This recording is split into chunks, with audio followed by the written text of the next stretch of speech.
All right, so today we're going to be showing you how to fix a stuck gas cap or gas door on a vintage vehicle. So in this case, the vehicle in question is a just Pissa 1998 Mitsubishi Montero LE. If you aren't familiar with this car, it's a kind of a rare Japanese muscle SUV, real luxury vehicle. So anyway, as we're getting in here, you can see that there's a little lever here that's pulled by a wire that's controlled by a switch under the dashboard. And then this door that's supposed to pop open when you pull that. So first thing we're going to do is just grease up these hinges so it's a little bit easier for the door to pop. Because that's been the problem. You're just pulling it a million times and nothing's really happened at the gas station, and they eventually have to get like a screwdriver to get the fucking thing open. So I noticed that there's a little bit of play in this wire, like it's a little looser than it should be. So what we're going to do is tighten up that wire, grease up this door, and then we should be all set to go. Alright, since I don't have a great way to shorten this wire without pulling out panels inside the car and getting in there, what we're going to do is we're going to tie it up at the end. So we're going to pull some slack through, bend it back, and then whip it together with this steel picture hanging wire. I don't need this.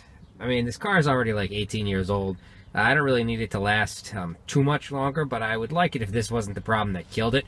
I'd also like not to have to just rip that door off and let people decide whether or not they're going to piss in my gas tank when they're walking by in the parking garage. So we're going to give this a shot. We'll have to check on this fix every once in a while. This is not the optimum way to do it.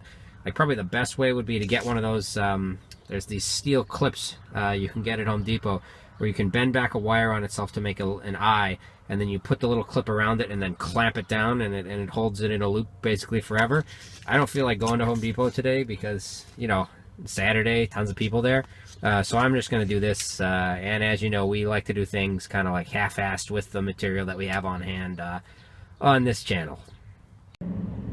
Okay, so there's our fix. You can see I just pulled the ball out a little bit, you know, took the slack out of the wire, and then just whipped it to the top part of the wire here, so that this ball can't slide in there and keep it from, or you know, keep the wire from getting any tighter. These kind of wires, as you use them, they just get longer and longer. They stretch out. So this is a, you know, pretty easy fix. I don't know how long it's gonna last. I sprayed it down with WD-40. I'll probably rub some Vaseline on it as well, just to keep it from corroding. I'm not really sure if picture wire is galvanized, but either way, I don't expect it to last forever. But again, this car only has to last, you know, until I get rich. Then I'm gonna be pulled around or carried around in a pelican like in Game of Thrones. You know, I don't anticipate needing this car anymore. But anyways, this took the slack out. The door pops open great now, so that's it.